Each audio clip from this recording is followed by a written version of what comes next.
السلام عليكم، اهلا بكم في قناة اكلة بسيطة. كل سنة وحضراتكم طيبين بعود الايام. ينعاد عليكم رمضان يا رب بالخير والبركة والسعادة ليكم واهليكم واصحابكم وحبايبكم يا رب. خلاص رمضان، بعود الايام. رمضان خلاص بيودع يا جماعة بيلم كده وماشي. الواحد حزين برضك ان رمضان خلص. لما بيسمع كمل بدري بدري بيبقى متضايق كده، بس الحمد لله عدى على خير.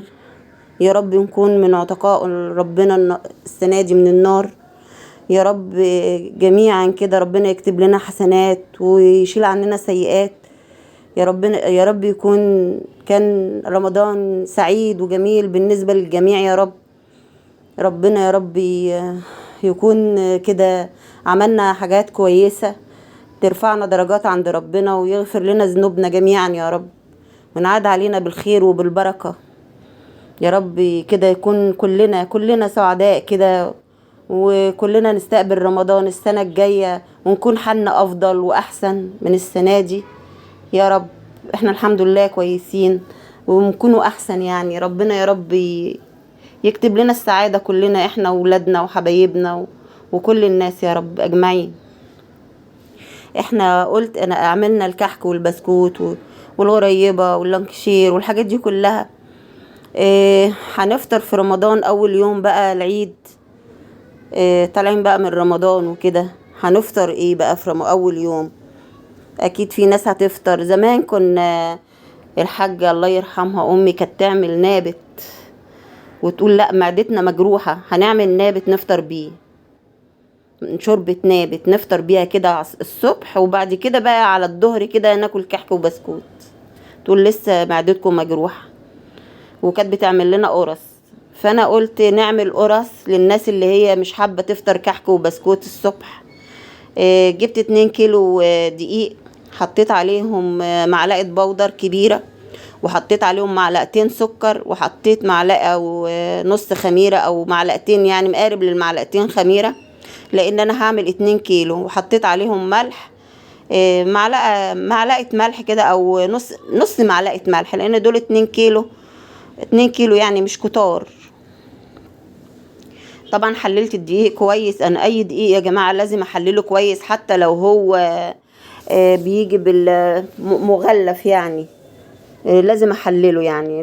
ممكن يكون مركون عند البائع وانا معرفش، فلازم احلله يعني احتياطي، لان الحاجة بتبقى مصروف عليها ومتكلفة. فمش حاجة بقى عشان انا كسلت احلله يعني او انخله. احنا نقول نحلل يعني، لان كل الناس اللي اصلها والدتها وكده من الارياف يعني باباها او كده، فنقول نحلل الدقيق. فننخل الدقيق او نحلله وكده. لازم يعني لازم. وانا متأكدة ان الخميرة بتاعتي حلوة يا جماعة، علشان كده انا حطيتها على طول على الدقيق. وبعدين انا هعجن هنا بلبن، وعندي حبة زبادي كنت عاملاهم وهحطه كله على بعضه. دفيت طبعا انا اللبن يا جماعة، بدفيه زي دمع العين كده. اللبن رايب، حطيت عليه زبادي وهعجن بيه. طبعا دي عجينة عايزة بقى حيل كده، عايزة تقعدي تعجني وتلتي وتعجني، بس بتحطي السائل المية او اللبن على قد العجينة. تحطي يا جماعة شوية شوية، عشان ما اقعدش بقى اعجن وازود دقيق وازود مية والكلام ده. لا، اعجن احط حبة اي سوائل انا بعجن بيها، احط حبة وبعدين ارجع اعجن تاني. مش هخسر حاجة، احسن ما حاجتي تبوظ يعني، او اقعد ازود اعمل كمية انا مش عايزاها او مش عاملة حسابي عليها. اعجن والم العجينة كده قدامي. قبل كل حاجة بسمي ربنا، بسمي الله يعني، واذكر ربنا على العجين كده يزيد ويبقى بركة وخير. اقول بسم الله الرحمن الرحيم، الصلاة والسلام على سيدنا محمد. كده يعني وانا بعجن. يعني ذكر الله في اي وقت وانت بتعجني كده، افتكري اقعدي بقى اذكري ربنا بسم الله الرحمن الرحيم. حتى لو قريتي قرآن، لو استغفرتي ربنا، يضيع منك الوقت كده وانت بتعجني، لان العجين دوت موضوع كبير بياخد منك وقت. انا عجنتها كويس جدا يا جماعه، عجنت العجينه دي كويس جدا لحد كانها لو هي عيش كده هتتخبز، لو هي عيش في الفرن كده هتتخبز. لكن انا دي قرص هحط لها سمن على زيت. انا حطيت كوبايه سمن يا جماعه على نص كوبايه زيت، وحطيتهم على النار، دفتهم بس ما سخنتهمش. بصوا يا جماعه العجينه طالعه من ايدي اهيت، لسه ما حطيتش الايدام بتاعها، السمنه ولا الزيت ولا اي حاجه. يا جماعه اي سمن انا بجيبه في البيت يعني بعمله. يعني القرص مثلا انا هعملها بسمنه خليط، بجيب وش اللبن بشيله، طول السنه اشيل وش اللبن. واجي جايبه مثلا علبه سمنه اي نوع، واحطه ايه يعني مثلا اجيب 2 كيلو او حاجه. حتى بصوا يا جماعه المرتهيه بتاعتها، يعني انا يعني ما خدتش بالي ونسيت اصفيها تقريبا. آه، اجيب السمنه ديت واحط عليها وش اللبن اي كميه عندي. بس تقريبا لازم بتكون مساويه لكميه السمنه اللي انا شارياها. يعني جبت كيلو احط حوالي كيلو، كيلو وش لبن من عندي. بعد ما اعمله كده بايدي كده اعمله زي الزبده يعني. واخد اللي طالع منه ممكن اعجن بيه، يعني اعجن بيه قرص، اعجن بيه رقاق، اعجن بيه اي حاجه. كميه السمنه يا جماعه اللي قدامي دي مش كتيره، ده أنا ممكن احط، كان المفروض احط كوبايتين كمان، مش يعني بدل ما احط كوبايه ونص احط كوبايتين. دول 2 كيلو يا جماعه. حطيت عليهم بسم الله الرحمن الرحيم، حطيت عليهم كوبايه ونص. الكوبايه دي يا جماعه كام جرام بقى؟ 240 جرام. الكوبايه دي 200 يعني معديه، يعني قاعده على الربع كيلو يعني. وحطيت كمان نصها، فشوفوا بقى تطلع كام. وقعدت اعجن. دلوقتي العجينه دي هيتغير شكلها خالص، هي ما يعني ما تخافوش من الشكل اللي هي بقت فيه ده.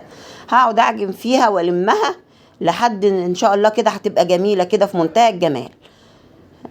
تبقى ملساء كده وحلوه. بسم الله الرحمن الرحيم. اتن اعجن فيها لحد شكلها ما تبقى عجينه متماسكه، عجينه جميله ان شاء الله. آه، القرص دي يا جماعه بردك من الحاجات الحلوه. هتبقى قدامها مش كتير قوي عشان احنا طالعين من رمضان، لكن احنا يا جماعه لو مش في رمضان، يعني لو هي هعملها في ايام عاديه بكتر كده السمن بتاعها شويه. اهي يا جماعه بصوا بسم الله ما شاء الله، ولسه بعجن فيها برضه اهي. بسم الله ما شاء الله، عجينه جميله في منتهى الجمال. اهم حاجه اهتم بيها يا جماعه، اهتم بالعجينه. وانت كده بتعجني اقعدي اذكري ربنا، ادعي، ادعي لولادك، ادعي للناس، ادعي لنفسك. هتبص تلاقي الوقت عدى والعجينه بقت جميله كده في ايدك وفيها بركه.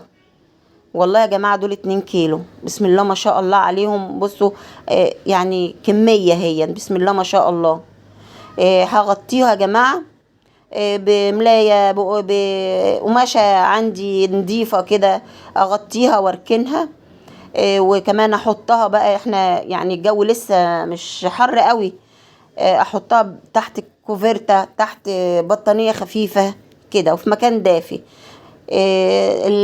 الكيس ده لازم منه، يعني الكيس دوت بيحميلي الحاجة اللي فوقها، وكمان بيسخنها، بيخليها تخمر بسرعة، ما بتاخدش وقت كتير. انا حطيت الغطا ده وحطيت كمان كوفرتة فوقها. بسم الله ما شاء الله خمرت اهيت واتقرصت كمان في ثواني. احنا بنقول على اللي هي بنقرصها، بنقطعها، بنقرصها كده اهي يا جماعه. وتبططيها بقى بالشكل اللي انت عايزاه، طويله مدوره بالشكل اللي انت عايزاه. بس انا مش عايزه اعملها تخينه، وانا ممكن احطها في صاج كده واطيبها في الفرن، بس مش بتطلع كلها قبه يعني، تبقى بس بتخنها عندي شويه. لكن ديت انا هعملها في البوتاجاز فهرفعها شويه. هعملها على الصاجه بتاعه البوتاجاز، مش هعملها في الفرن يعني الغاز او كده، لا هعملها على الصاجه بتاعه البوتاجاز. فانا برفعها شويه يعني في الحجم حوالي نص سنتي كده، وبرصها عندي على ملايه. واغطيها يعني احطها على في ناحيه يعني، واغطيها بالوش التاني يعني. لازم تتغطى وتتساب حوالي ربع ساعه يا جماعه. وتبداي من اول حاجه انت عملتيها ربع ساعه بس، ما بكترش عن الربع ساعه. وتبداي باخر ده اول حاجه انت عملتيها. اول قرصايه انتي عملتيها بتبدأي بيها تحطيها في الفرن. اهي بصوا يا جماعه، ده الحجم بتاعها وده ارتفاعها. كمان واحده هي هعملها قدام حضراتكم مدوره، فيعني تعملي اللي انت عاوزاه، يعني مدوره طويله كده. اهي يا جماعه كلها هي هحطها وهغطيها، حوالي ربع ساعه كده. واخد من اخر انا ما بحطش فوق بعضه، يعني بعملها كده واغطيها على اساس ان انا اعرف اخد اول واحده انا عملتها اهي. بص يا جماعه، كنت مولعه الفرن قبليها على اعلى درجه، مولعاه من فوق ومن تحت. اهو يا جماعه بسم الله ما شاء الله. دي القرص اهي. هو يا جماعه حقيقي يعني مش كلها هيقب، في حبه قبوا كده وبقوا جمال يعني، والباقي لا. اهي بسم الله ما شاء الله عليها اهيت، مع كوبايه لبن نفطر بيها الصبح، او كوبايه شاي بلبن، و... وحاجة جميلة هي وبعود الأيام. ويا رب تكون وصفاتي طول شهر رمضان عجبتكم. كنت سعيدة ان انا كل يوم بقدم حاجة. بعود الأيام، وكل سنة وحضراتكم طيبين. يا رب ينعاد علينا جميعا بخير، ويكون ربنا راضي عننا يا رب. وما تنسونيش بقى في اشتراك وتعليق جميل بردك بيبسطني، وبردك ربنا يحسن ما بين ايدينا جميعا. كل سنة وحضراتكم طيبين، واشوفكم على خير ان شاء الله. السلام عليكم ورحمة الله وبركاته. كل سنة وحضراتكم طيبين.